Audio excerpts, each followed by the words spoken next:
Meus queridos irmãos, a paz do Senhor, mais uma vez estamos juntos para nós fazermos ainda uma leitura de um novo livro, comentário, e agora eu gostaria de apresentar aos irmãos, aos amigos, companheiros, sobre este livro. Já, de alguma maneira, em algum vídeo em nossa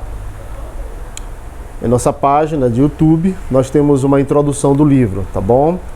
Então hoje nós vamos tratar exclusivamente de uma leitura do comentário do livro. Então, eu creio que eu vou colocar na descrição desse vídeo algumas informações importantes sobre esse comentário. Nós vamos começar lendo a introdução narrativa, que é dos versículos 1 até o versículo de número 11 do capítulo 1 de Atos, tá bom? Então, só essa introdução narrativa, ela é bem extensa. Ela vai pegar muitas páginas. Então, não vai ser possível nós lermos ela. Ela vai pegar mais ou menos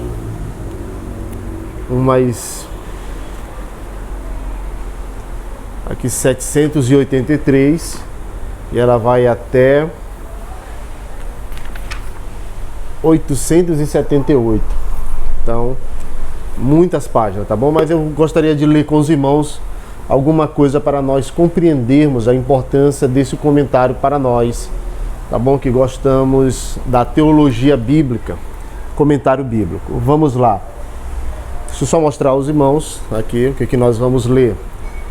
Introdução narrativa e recapitulação praticamente dos capítulos 1, dos versículos 1 a 11. Vamos lá?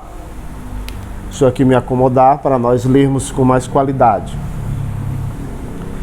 Diz assim: Atos 1, do versículo 1 ao versículo 11, fornece uma introdução narrativa ao segundo volume de Lucas, uma recapitulação da cena final do seu primeiro volume e abertamente das funções narrativas lucanas, como uma transição de Jesus para a igreja. Não se pode separar Atos, capítulo 1, dos versículos 1 e 2, quer dizer, uma única frase, de Atos, capítulo 1, dos versículos 3 a 11, que começa aos quais também o que foi acabado de mencionar. Toda a unidade pertence a uma única introdução e recapitulação.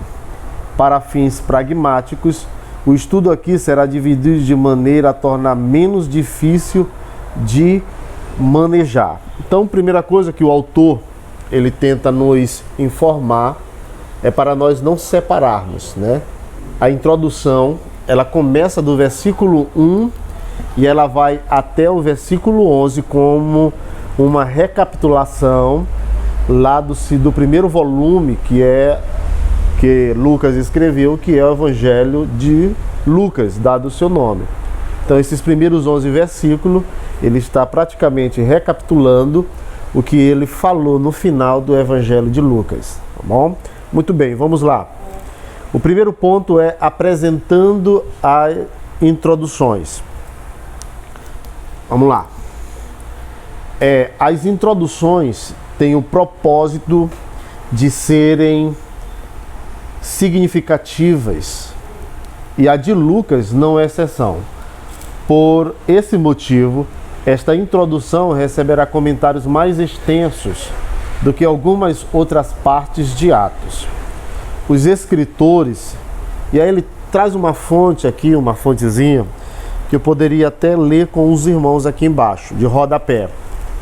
Ele traz essa informação. Seguir a mesma metodologia, embora em maior extensão, ao estudar o prólogo de João muito mais extensamente do que outras perícopes joaninas. Quer dizer, ele tem um comentário do Evangelho de João, que ele também trata muito bem dessa questão introdutória. Tá bom? Vamos lá, vamos continuar. Os escritores introduziam seus temas principais no início de uma obra ou sessão. Joséfo fornece uma prévia em Antiguidades,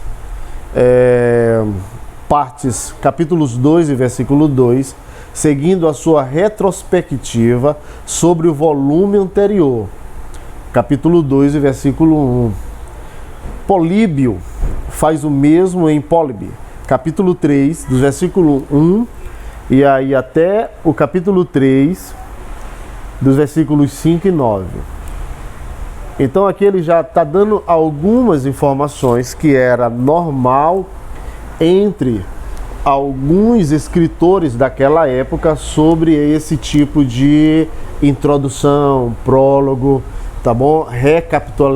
Recapitulação, quer dizer, recapitulando o que de fato e de verdade eles escreveram em outros escritos. Vamos lá, dando continuidade. Ele passou a proferir tais pesquisas aos prólogos.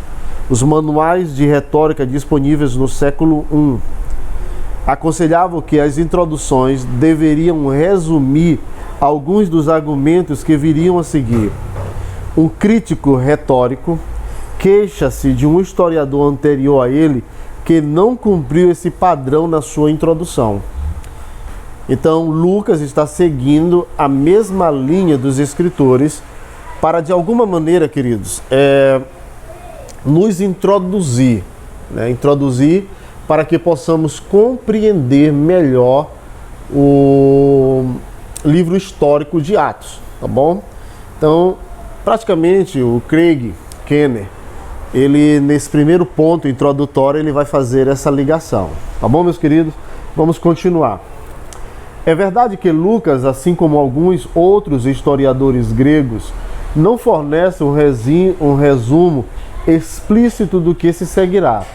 Isso leva alguns estudiosos a duvidar que Lucas quisesse fazer um resumo prospectivo. Contudo, não era necessário seguir todas as convenções em uma única introdução. Lucas recapitula o que procedeu e no seu resumo retrospectivo apresenta os principais temas que definem o tom do livro, incluindo o início da nova era e especialmente a capacitação do espírito e o consequente testemunho transcultural. É que ele está fazendo referências a Atos, capítulo 1, versículo 8. A sua introdução resume implicitamente o que se seguirá, mesmo que não se identifique explicitamente como tal.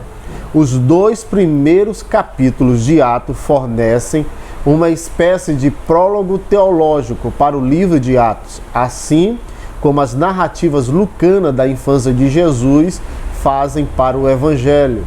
Os parágrafos iniciais apresentam as agendas de Lucas de forma mais concisa, como que para deixar absolutamente claro que o seu segundo volume é uma continuação do primeiro volume. Atos, capítulo 1, dos versículos 2 a 11, fornece uma recapitulação da conclusão narrativa do primeiro volume de Lucas, Evangelho de Lucas, capítulo 24, dos versículos 47 a 51. Outras obras narrativas, vezes, embora nem sempre, tinham recapitulações, especialmente no início de outro volume. Os autores tinham outras maneiras de conectar os volumes. Às vezes, o fechamento de um volume também introduziria o conteúdo do volume seguinte, ou algum futuro tratado, desenvolvendo o assunto em maiores detalhes. Os escritores, às vezes, presupunham o conhecimento do público de alguns eventos ou personalidades, mas Lucas aqui nos remete de volta ao Evangelho para a maioria das informações pós-bíblicas que a sua narrativa pressupõe. Meus queridos, então, fechamos essa primeira parte, tá bom? Dando a entender a ligação ou o motivo de Lucas ter feito essa recapitulação do evangelho que ele escreveu, que praticamente é o capítulo 24, dos versículos 47 a 51. Ele repete novamente em Atos capítulo 1, dos versículos 1, claro, ele vai tratar o Teófilo, mas a partir do versículo 2 a 11, trazendo à memória o que Jesus falou no Evangelho. Então, ele vai fazer essa transição.